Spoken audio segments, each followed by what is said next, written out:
भारत एक बार फिर अपनी स्वतंत्र और संतुलित विदेश नीति के जरिए वैश्विक राजनीति में बड़ा संदेश देने जा रहा है।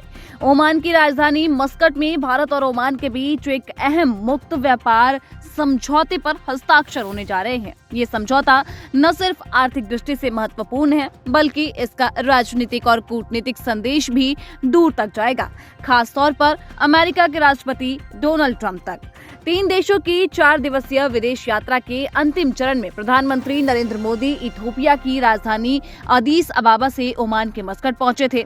इसी दौरान ही बता दें कि वाणिज्य और उद्योग मंत्री पीयूष गोयल पहले ही वहां पे मस्कट पहुंच चुके हैं और भारत ओमान मुक्त व्यापार समझौते यानी कि CEPA को अंतिम रूप यहां पर दिया जा चुका है। अब इसी समझौते पर प्रधानमंत्री नरेंद्र मोदी की मौजूदगी में हस्ताक्षर होंगे। बता दें कि ये FTA नवंबर 2023 में शुरू हुई बातचीत का एक नतीजा है, जो इस साल पूरी हुई।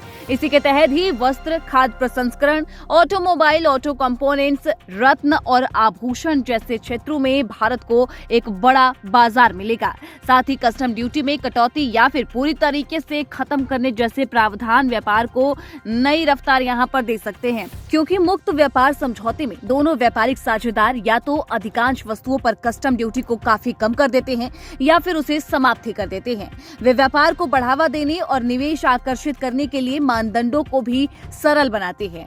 तो ऐसे में ओमान खाड़ी सहयोग परिषद यानी कि GCC बता दे कि देशों में भारत का तीसरा सबसे बड़ा निर्यात गंतव्य है। अब ऐसे में एक मुस्लिम देशों के साथ ये रणनीतिक व्यापार समझौता केवल व्यापार तक सीमित नहीं है, बल्कि ये भारत की उस विदेश नीति को भी दर्शाता है जिसमें वो किसी एक खेमे में बंधने के बजाय अपने हितों के आधार पर रिश्ते तय करता है। ओमान का ये लगभग 2 दशकों में पहला व्यापार समझौता होगा। इससे पहले ओमान ने 2006 में अमेरिका के साथ FTA किया था। वाणिज्य मंत्री पीयूष गोयल के मुताबिक 2020 के बाद से ओमान में भारतीय निवेश 3 गुना बढ़कर 5 अरब अमेरिकी डॉलर तक पहुंच चुका है। वहीं 2024 से 25 में भारत ओमान द्विपक्षीय व्यापार करीब 10.5 अरब डॉलर रहा है, जिसमें भारत का निर्यात 4 अरब डॉलर और आयात 6.54 अरब डॉलर का रहा है। भारत के आयात में पेट्रोलियम उत्पाद और यूरिया की जो हिस्सेदारी है वो 70% से ज्यादा की है। लेकिन जैसा कि हमने बताया कि ये समझौता न सिर्फ आर्थिक दृष्टि से महत्वपूर्ण है, बल्कि इसका राजनीतिक और कूटनीतिक संदेश भी दूर तक जाएगा, खास तौर पर अमेरिका के राष्ट्रपति डोनाल्ड ट्रंप तक। हम ऐसा इसलिए कह रहे हैं क्योंकि बीते कुछ समय में हमने देखा कि अमेरिका को अब भारत से बढ़ती दूरी का एहसास खुलकर होने लगा है। भारत की लगातार मजबूत होती विदेश नीति और मुस्लिम देशों, अफ्रीकी देशों और खाड़ी क्षेत्रों में बढ़ती हुई नजदीकियां अमेरिका को अब असहज कर रही हैं, क्योंकि वो समझ रहा है कि भारत की दूसरी देशों से बढ़ती हुई नजदीकियां अमेरिका पर उसकी निर्भरता को और भी ज्यादा कम कर रहा है। यही वजह है कि अब टैरिफ विवाद और कूटनीतिक तल्खी के बाद अब अमेरिकी राजनीति में भारत को लेकर सुर बदलते हुए नजर आने लगे हैं।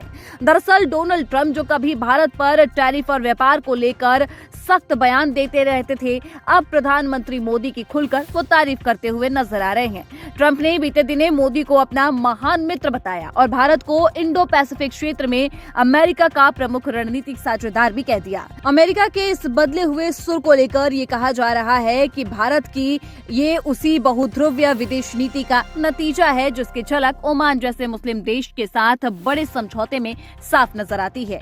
इससे पहले भी आपको बता दें कि इथियोपिया दौरे पर प्रधानमंत्री मोदी ने वहां की संसद के संयुक्त सत्र को संबोधित किया। ये दुनिया की 18वीं संसद थी जिसे उन्होंने संबोधित किया। अपने भाषण में मोदी ने भारत और इथियोपिया को क्षेत्रीय शांति, सुरक्षा और संपर्क में स्वाभाविक साझेदार बताया। उन्होंने दोनों देशों के लोकतांत्रिक मूल्यों और साझा सभ्यतागत संबंधों की सराहना भी की और साथ ही प्रधानमंत्री ने कहा कि इथियोपिया अफ्रीका के चौराहे पर स्थित है और भारत हिंद महासागर के केंद्र में है। ऐसे में दोनों देशों की साझेदारी बिल्कुल स्वाभाविक है। उनके भाषण के अंत में इथियोपियाई संसद में खड़े होकर तालियां भी बजाई गई। इसके बाद इथियोपिया के प्रधानमंत्री अबी अहमद अली ने खुद कार ड्राइव कर प्रधानमंत्री मोदी को विमान तक छोड़ा और गले मिलकर विदाई थी, जो भारत की बढ़ती वैश्विक स्वीकार्यता का एक प्रतीक माना जा रहा है। तो कुल मिलाकर ओमान के साथ FTA केवल केवल एक व्यापारिक करार नहीं, ये मुस्लिम दुनिया की और अफ्रीकी और खाड़ी देशों के साथ भारत की गहराती साझेदारी का एक संकेत है। साथ ही ये अमेरिका को भी साफ संदेश है कि भारत किसी भी दबाव में आने वाला देश नहीं है, न ही वो किसी एक खेमे का हिस्सा बनने को तैयार है। भारत अपनी शर्तों पर, अपने हितों के साथ वैश्विक मंच पर आगे बढ़ रहा है और यही संदेश इस बार मस्कट से लेकर वॉशिंगटन तक जा रहा है। आप इस पूरे मुद्दे पर क्या सोचते हैं, हमें कमेंट सेक्शन में जरूर बताइएगा और देश दुनिया की तमाम जानकारियों के लिए देखते रहें दैनिक जागरण।